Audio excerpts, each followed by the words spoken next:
Muchas veces Dios utiliza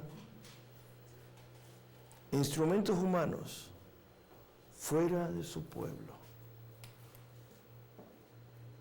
Y muchas veces nosotros debemos ser sensibles a lo que Dios puede usar.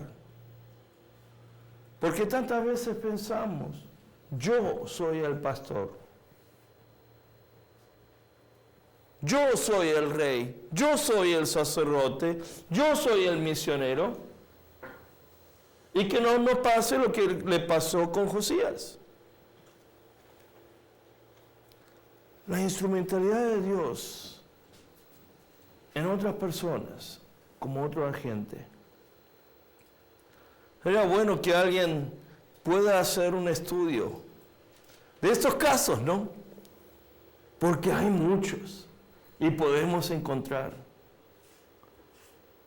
Y realmente lo que podríamos aprender, creo que sería gran enseñanza a cada uno de nosotros como líderes de las iglesias, líderes de agencias. ¿Cuántas veces Dios nos habla a través de diferentes instrumentos? Cuando vamos al campo de misión pensamos que ahí no está Dios. Ahí no puede estar Dios. Es un país pagano, es un lugar donde nadie conoce a Dios. Pero sin embargo, como venimos diciendo, Dios nos espera allí. Y es posible que nosotros encontremos personas que ya conozcan a Dios. Melquisedec, Rahab. La posibilidad de que Dios utilice otros reyes, Ciro, el faraón Necao. Son diferentes elementos que debemos buscar. Muchas veces nosotros olvidamos de que Dios es Dios de toda la creación. Es Dios de toda la creación. Y nosotros muchas veces limitamos a Dios como simplemente el pueblo de Israel terminó limitando a Dios en un cajón, en una arca. Y Dios es mucho más grande de lo que nosotros podemos pensar. Muchas veces, cuando no entiendo lo que está sucediendo, pienso simplemente en aquella historia de aquel justo que tuvo que enfrentarse consecuencias inesperadas en su vida. Y en el momento que se acerca a preguntarle a Dios, Dios le dice, no puedes entender. ¿Cuántas veces nosotros tratamos de entender a Dios y limitar de acuerdo a nuestra comprensión intelectual? ¿Por qué le dije en el primer día que empaquetemos todo lo que conocemos de Dios? Toda la teología sistemática que hemos aprendido y estudiado. Guardemos por un tiempo. Sí, de alguna manera nos sirve. Pero sin embargo, tratemos de volver a la Biblia y empezar a reflexionar y hablar con Dios a través de su palabra. Y esperar que Dios nos vaya revelando mucho más allá de nuestra capacidad de razonamiento.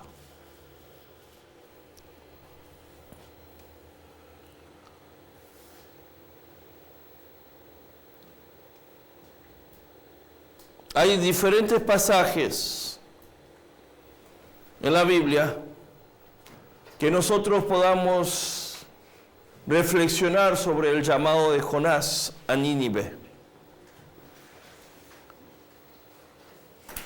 Hablamos del mensaje de Jonás, Jonás 3:4. cuando él entra a la ciudad, empieza a proclamar su mensaje. En 40 días esta ciudad será, ¿qué? Destruida. Es un mensaje sin posibilidad de arrepentimiento y cambio. Hay unos 5 pasajes que quisiera que ustedes lo puedan, que lo podamos leer ahora para reflexionar. El primer pasaje es Levítico 26, 14 al 15.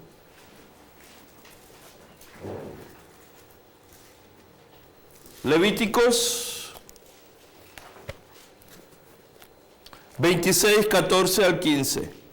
¿Alguien lo quiere leer en voz alta? Pero si no me viviereis y no hiciereis todos estos mandamientos, y desdeñares mis decretos, y vuestra alma menospreciare mis estatutos, no disfrutando todos mis mandamientos, invalidando mi pacto, yo también haré con vosotros esto: enviaré sobre vosotros terror, extenuación y calentura, que consuman los ojos y torturen el alma, y sembraréis en vano vuestra semilla, porque vuestros enemigos lo comerán. Bueno, aquí quiero que ustedes comparen el mensaje aquí que predica Jonás. En 40 días será destruido. Aquí, ¿cómo empezamos? Sí.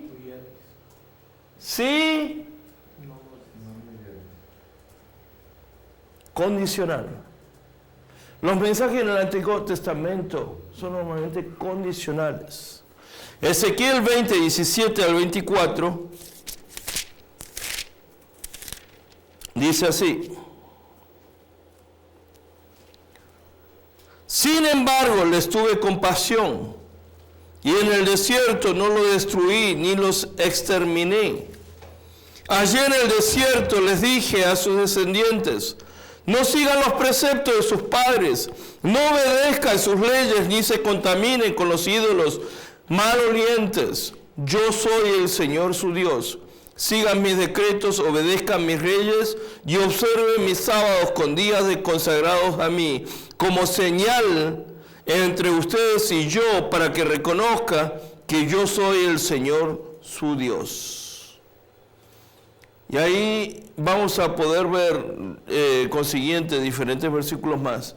¿Alguien quiere leer Amós 5:6?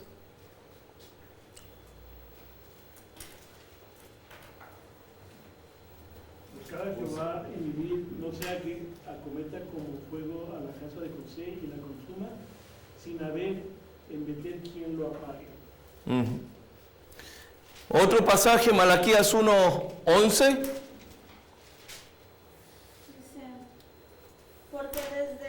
Porque desde donde el sol nace hasta donde se pone, es grande mi nombre entre las naciones, y en otro lugar se ofrece mi nombre incienso y ofrenda limpia, porque grande es mi nombre entre las naciones, dice Jehová de los ejércitos. Wow. No, pero Malaquías 1:11. Es 1:11. ¿Sí? Esa referencia en el amor a las naciones. Sí. Después, Amós 3:6 al 7. Se tocará la trompeta en la ciudad y no se alborotará el pueblo. ¿Habrá algún mal en la ciudad el cual Jehová no haya hecho? Porque no hará nada Jehová el Señor sin que revele su secreto a sus siervos los profetas. Hay una serie, hay más pasajes. ¿Cuál es el mensaje aquí que diferencia de una simple manera con el mensaje de Jonás? ¿Qué es el llamado de Jonás?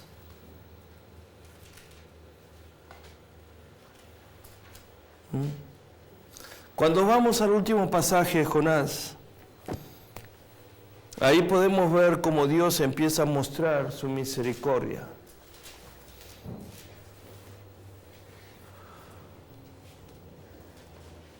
Hay diferentes pasajes y diferentes contextos que podemos ver en donde Dios trata de buscar un pacto con su pueblo.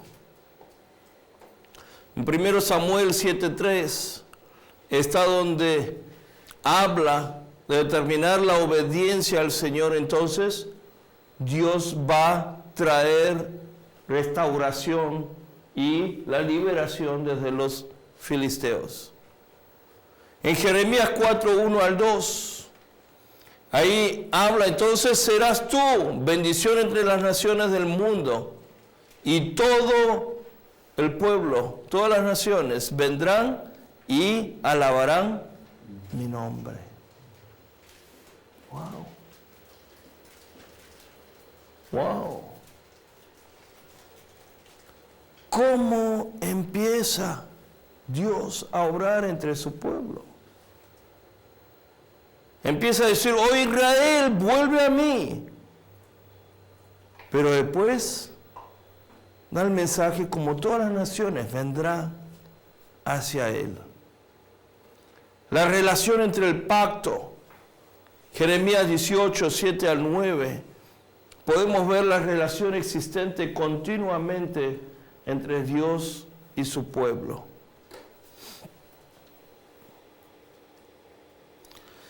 Quiero compartir con ustedes algunos temas misiológicos. Son algunos temas que ustedes pueden elegir para su trabajo. Y son los temas misiológicos que nosotros podemos encontrar en los profetas.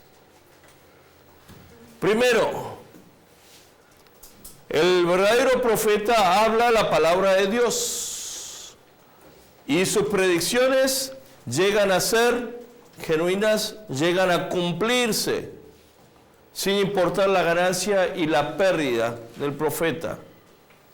Aquí teníamos que comparar un poco las profecías que nosotros vemos en Samuel, en Balaam, en Jeremías. Dios es fiel a pesar de la infidelidad de Israel, infidelidad de su pueblo. Los comentarios en Isaías y en Oseas. Tercero, Dios tiene compasión a las naciones a pesar de la falta de compasión de Israel para otros. Jonás.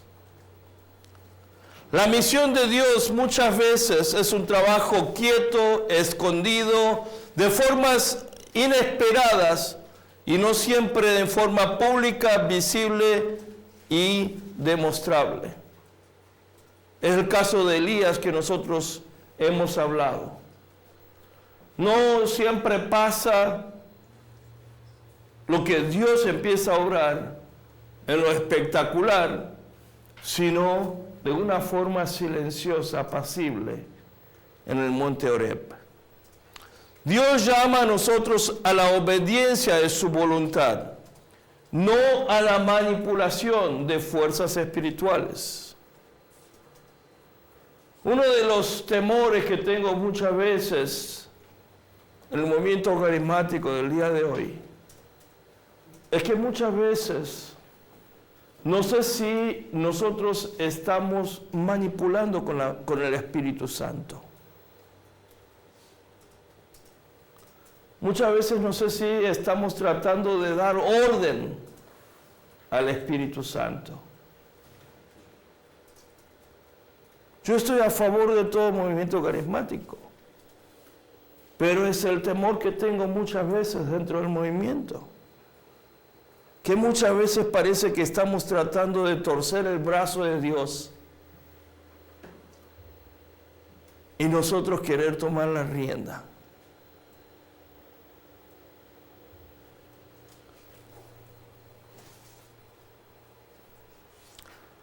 Después, el amor universal de Dios persiste aún en usos de instrumentos no deseados. El caso de Jonás. No quiere ir, pero sin embargo Dios determina elegir a Jonás y usarlo. Muchas veces yo me identifico a mí mismo como Jonás. Porque en mi caso Yo he tratado de renegar hasta el final, hasta lo último. Hasta escuchar al final la compasión y la paciencia de Dios en tratar con mi vida. Y muchas veces pensé que fui el único, y cuando fui al seminario hablando con los compañeros, me di cuenta que tenemos muchos Jonás en el ministerio pastoral. Muchos que han llegado a pesar de renegar y renegar y renegar. Dios es el juez universal, no solamente de Israel, pero también de todas las naciones. El mensaje de Amós. Aún los siervos no deseados son bendecidos cuando ellos actúan como instrumento de Dios, incluyendo a Israel durante el exilio. Isaías y Daniel.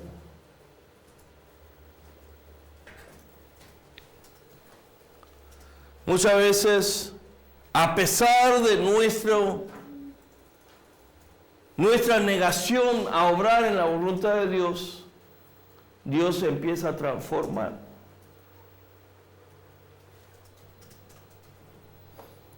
Y nosotros somos bendecidos. Muchas veces los profetas sufren a consecuencia de sus profecías. Oseas, Jeremías. El día del Señor es día de juicio. Joel.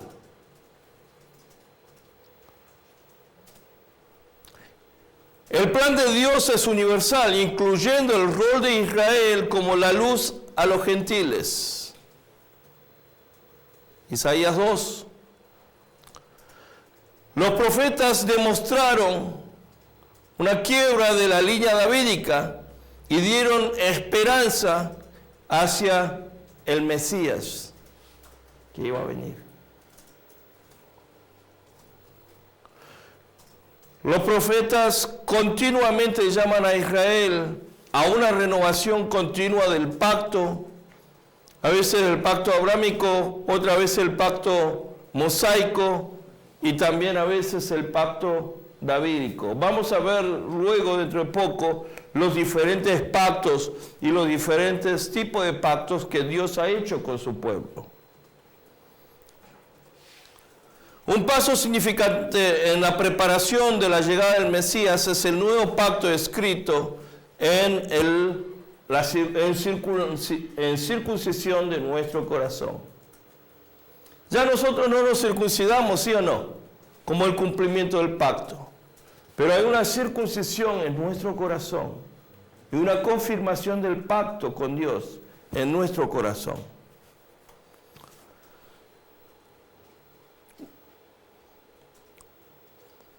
La profecía de juicio y la preparación del mesianismo mantiene incompleta y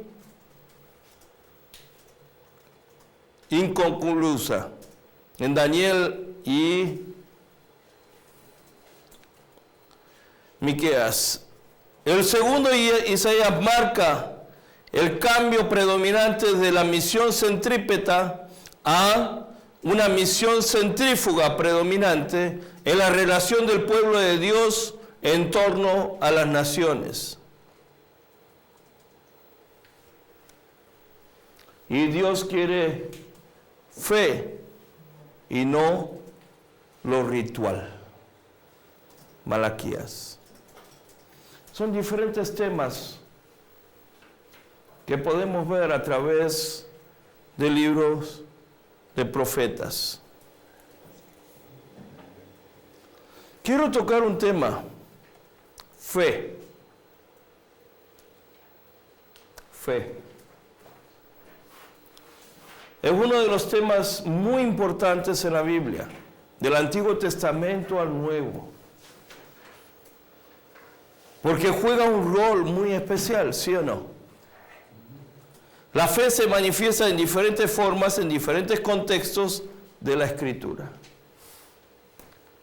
Sería lindo que alguien pueda hacer una investigación del correr de fe en diferentes partes de la Biblia. Las implicaciones del fe.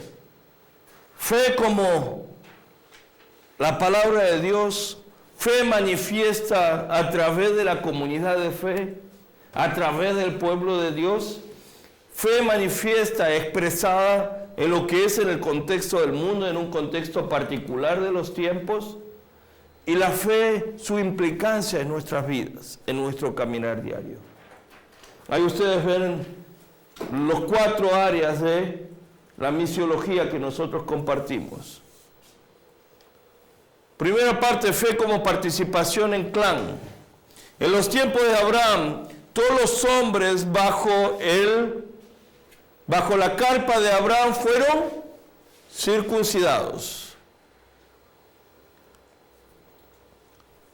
Todos fueron circuncidados bajo la carpa de Abraham. Uno de los puntos que fueron tocados muy fuertemente cuando surge la escuela de misiones del seminario Fuller con Donald McCarran es la conversión masiva de grupos. Uno de los problemas que tenemos hoy es que nosotros hemos sido parte de toda una herencia muy racional, muy individualista de Europa, del Occidente, de lo que es el modernismo, y hemos interpretado todo lo que es la fe, la conversión, de una forma muy personal, simplemente. ¿Sí o no? Cuando hablamos de conversión, ¿qué hablamos? Conversión personal. ¿Sí o no? A través de la expresión de mi fe en Jesucristo. Pero hago una pregunta, ¿siempre es así? El caso de la expresión de fe en clan de Abraham, todos fueron circuncidados. Y todos entraron dentro del pacto con Abraham. Otros pueblos que integraban a la comunidad de fe de Israel, ¿qué es lo que tenían que hacer? Circuncidarse. ¿Era una expresión personal o grupal? Todavía recuerdo ahí lo que el hermano Pablo Deiros muchas veces en parte de su clase empieza a expresar y empieza a decir parte de su conversión. Dice, mi familia proviene de Sicilia, Italia. ¿Qué es lo que hace recordar Italia y Sicilia? La gran mafia italiana, y él habla a veces de su sangre italiana. Y dice, todavía recuerdo el día que nos convertimos. Se convirtió mi abuelo, vino a casa y dijo, a partir de hoy, toda la familia se hace cristiana. Y punto final. Y todos tenían que ser, ¿qué? Cristianos. ¿Quién le iba a discutir la palabra del abuelo? Es lo que dice el Godfather. Nadie. Muchas veces nos olvidamos de estos aspectos, de la expresión de fe como un grupo. El hermano McCarran descubre esto en su trabajo en India. Dice, lo que me sorprendió en India ver es que se convierte el jefe del clan y se convierte ¿qué? Toda la familia. No tenemos tiempo para andar uno por uno. Y muchas veces cuando Dios empieza a orar, es así. Cuando el Evangelio llegó a Corea, muchas veces pasó lo mismo. Se convierte el mero jefe de familia y se convierte toda la familia. Segundo, fe como una obediencia a un estilo de vida prescripta. Moisés en Sinaí. ¿Qué es lo que recibe Moisés en el monte Sinaí? El decálogo. Ya el pueblo de Dios tiene una ley y tiene que cumplir con una cierta norma de vida. Dios pone una diferencia entre el estilo de vida de su pueblo escogido, de su pueblo, con relación a los pueblos de otras naciones. Y es donde estuve hablando hace poquito, la falta de diferencia hoy entre el pueblo cristiano y su forma de vivir como cristiano y como no cristiano. Uno de los desafíos más grandes de nuestro continente es eso. Ya no hay una diferencia entre cristianos y no cristianos. Uno de los hermanos que estuvo trabajando un buen tiempo en Guatemala me estuvo haciendo mención. ¿Cuál es la población cristiana hoy de Guatemala? Nosotros somos muy buenos para tirarnos las cifras, ¿no? Cuando nos convenga o no nos convenga. Se habla de 35 al 70%. Ese 70% es algo muy, muy exagerado. Me estaba diciendo, una cifra bastante real sería cerca de 40% de cristianos. ¡Wow! Pero es mucho, ¿sí o no? 40%. Significa que casi uno de cada dos personas es cristiana. Hago una pregunta. ¿Qué es lo que pasa en Guatemala hoy? En su forma de vivir. El aspecto social, el aspecto político. La pobreza sigue, nada ha cambiado. La corrupción sigue igual. ¿Dónde está la diferencia que hacen los cristianos? Había un chiste que me contó el hermano. Ya en Guatemala no se pide mordida. Ya aquí nosotros sabemos qué significa la mordida, ¿no? Ahí en Corea también en un tiempo las mordidas era algo, las policías cobraban un impuesto ahí oficial. Y cuando yo vivía en la Argentina, cuando uno pasaba algunas casetas ahí de inspección, era una ofrenda oficial ahí, si no, no pasaba. ¿Qué pasa? Dice, ya no existen las mordidas en Guatemala. ¡Wow! ¡Qué cambio! ¡Aleluya! Existen las ofrendas. Porque ya lo estás entregando a un cristiano, a un hermano de fe. Entonces son ofrendas. ¿Dónde está el cambio? En muchos lugares de América Latina hablamos de cifras grandes de cristianos. ¿Dónde está el cambio? A mí me sorprendió cuando estuve en el sur de México, en área de Tabasco, y el gran porcentaje de cristianos. ¿Dónde está el cambio? ¿Dónde están los cambios?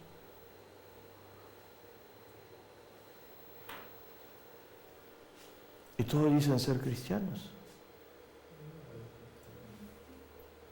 Fue como obediencia a cambio en un estilo de vida.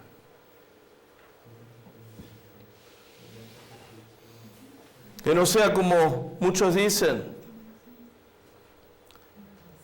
A veces los no creyentes actúan mejor. Hay algunos hermanos que decían en Corea, los budistas viven un mejor estilo de vida que los cristianos.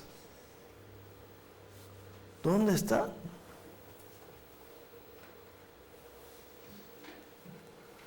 Fe como una fidelidad al rey. ¿Recuerdan la frase? Cui regio eus religio. La fidelidad al rey. Le hago una pregunta como cristianos, como todos nosotros. ¿Quién es nuestro rey? ¿Quién es nuestro rey? ¿A quién rendimos cuenta nosotros como rey? Creo que uno de los problemas mayores que tenemos hoy es una perspectiva nueva hacia el reino de Dios. Muchas veces nuestras denominaciones se han convertido en reino de Dios. Muchas veces nuestras iglesias se han convertido en reino de Dios. ¿A quién nos dimos cuenta? ¿Quién es nuestro rey? Fe como una extensión de otros dioses. Es todo el mensaje de los profetas. Y la confirmación de Dios. Yo seré tu Dios. Y ustedes, mi pueblo. Fe como un desafío a mantenerse puro. Profetas, reyes, jueces. La fe es un desafío a mantenernos puros. La pureza en nuestra vida. Creo que es un desafío que debemos recobrar en nuestra vida. La pureza en nuestra vida. ¿Dónde está la pureza hoy? Uno de los problemas mayores en Estados Unidos. El mismo problema que hay en jóvenes no creyentes es el mismo problema en jóvenes creyentes.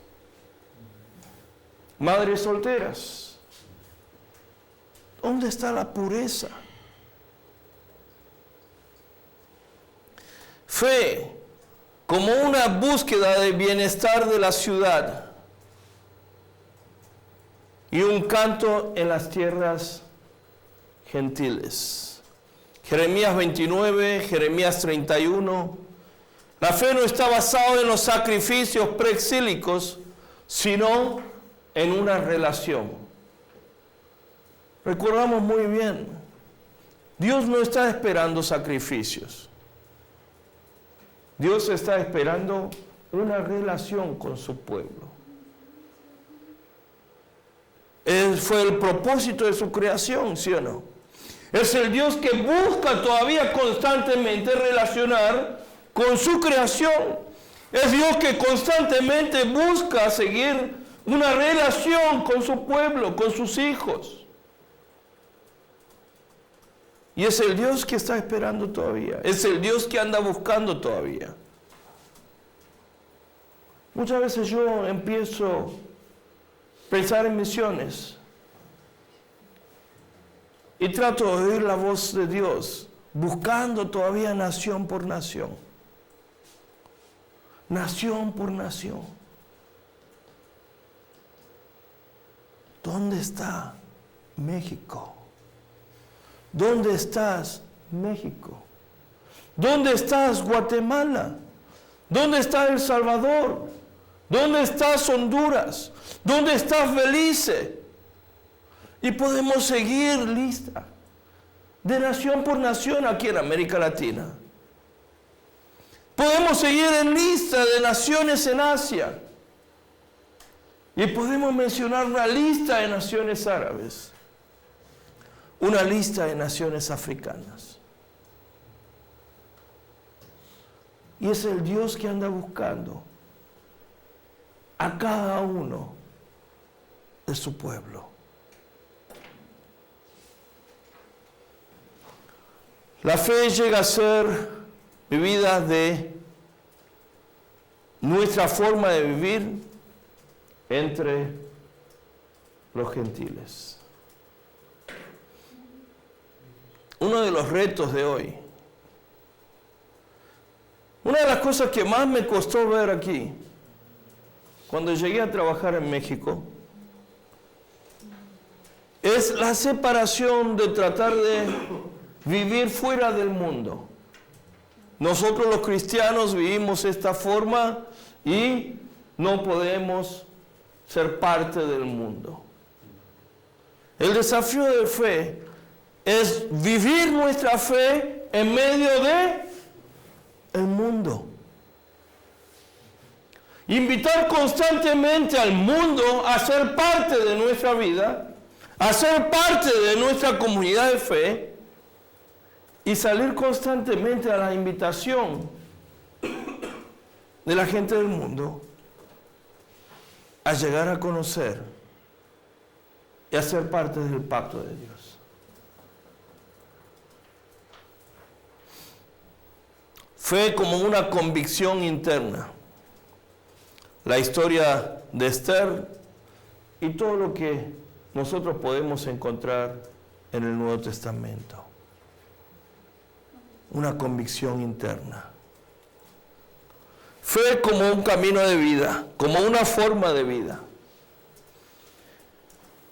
Me gusta, recuerdo todavía cuando estuve empezando a investigar el significado de fe en Juan. Pablo habla mucho de la palabra fe, pistis, como un sustantivo. Pero Juan prefiere no usar como sustantivo. Juan siempre utiliza el verbo pisteuo, creer. El creer en Juan, pisteuo es, el creer es la implicación de una forma de vida. La fe no como un sustantivo, sino como un verbo, una acción continua en el estilo de vida. Vivir la fe. No es la fe como sustantivo, sino una vida continua en nuestro caminar. Recuerdo un comentario de uno de los profesores que estuvo en un seminario y dice: me tocó enseñar fe y ética. Y él durante todo el semestre tocó temas de lo que es la fe, la vivencia de fe y la ética, las implicaciones de vivir. Y dice, en el día del examen final, en Estados Unidos los campus de las universidades son grandes, y en el día del examen final puso en la puerta ahí, cambio de salón de clase,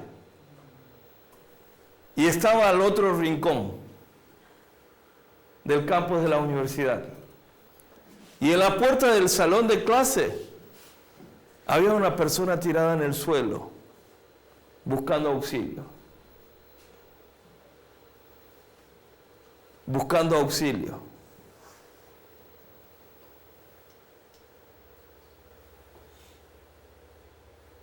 Dice, solamente 2 estudiantes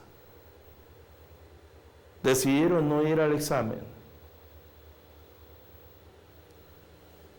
ir en búsqueda de ayuda para esa persona que estaba en una situación de crisis, en una situación crítica. Dice, solamente 2 aprobaron porque fue lo que el profesor había puesto ahí. Dice, no me sirve que yo dicte un curso y termine simplemente en teoría y nadie pone en práctica. ¿De qué sirve que nosotros hablemos constantemente, reiteradamente, de la hermenéutica del buen samaritano? Y si nosotros, cuando nos toque vivir en práctica, terminamos actuando como el levita o como el sacerdote.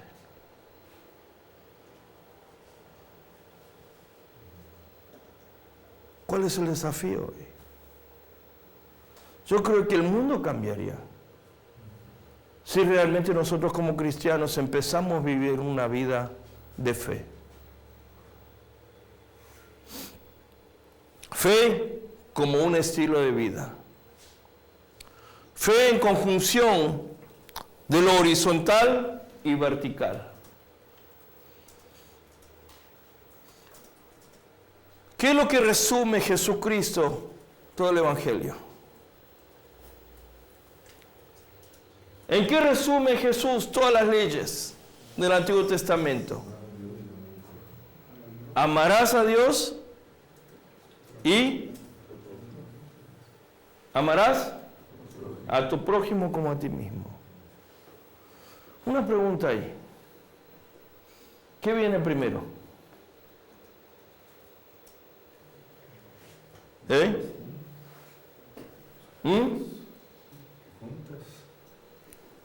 ¿Es amar a Dios primero y luego amar al prójimo? ¿Así dice? ¿Así dice? ¿Es el griego? Así lo interpretamos siempre. Es amar a Dios y amar al prójimo. ¿Cómo nosotros podemos conocer que nosotros amamos a Dios? ¿Cómo se demuestra que nosotros amamos a Dios? Simplemente mirando que nosotros amamos al prójimo. Y Juan menciona constantemente hablando de amor. ¿Cómo podemos decir que amamos a un Dios que no lo podemos ver, no lo podemos tocar, si nosotros no podemos amar a nuestro prójimo?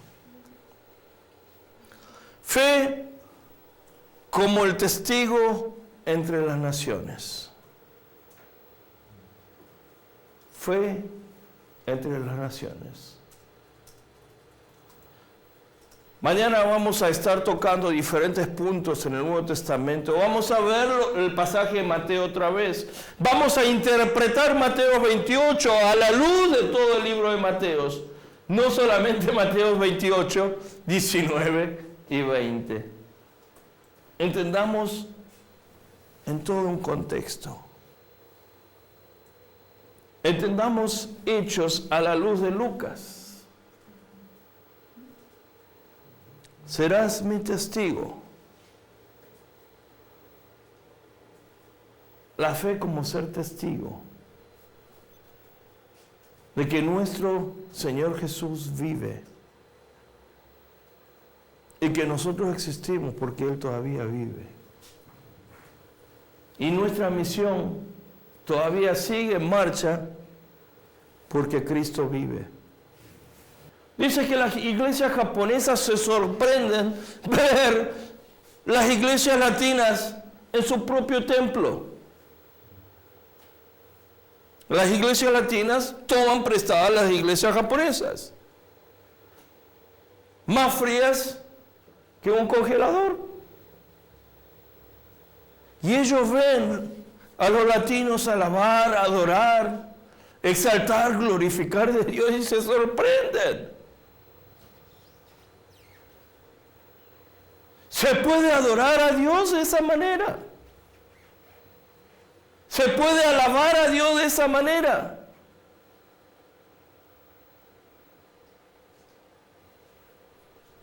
¿Podemos llegar a sentir a Dios en nuestro corazón?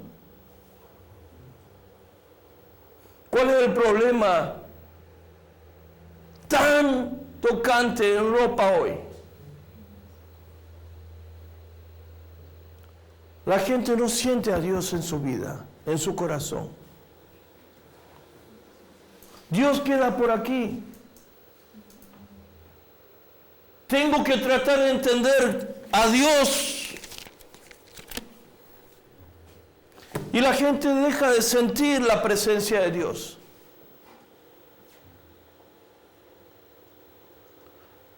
Es un Dios seco, frío, el Dios que nosotros conocemos y creemos.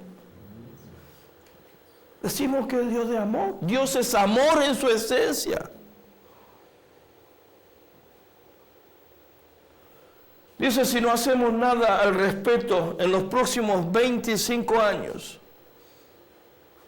Europa va a terminar siendo un continente musulmán.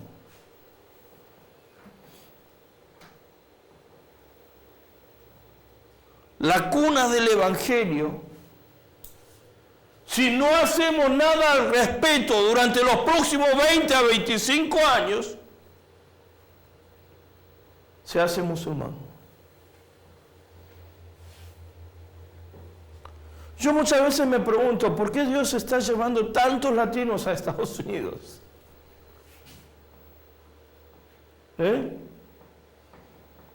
Muchas veces me pongo en contra, ¿por qué Estados Unidos quiere llevar a todos los buenos pastores para allá? Dejando a América Latina sin pastores preparados.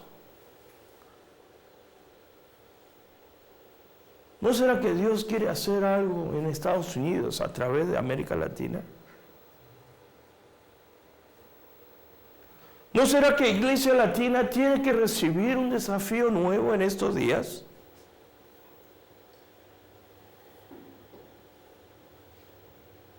¿Estados Unidos va a ser secular si no se hace algo al respecto? Dice, si la iglesia no hace algo al respecto, en la generación de mi hija se hace completamente secular.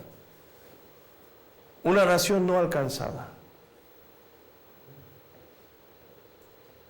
Y se está viendo en ciudades como Seattle. Ciudad secular, posmoderno, donde el Evangelio ya no existe.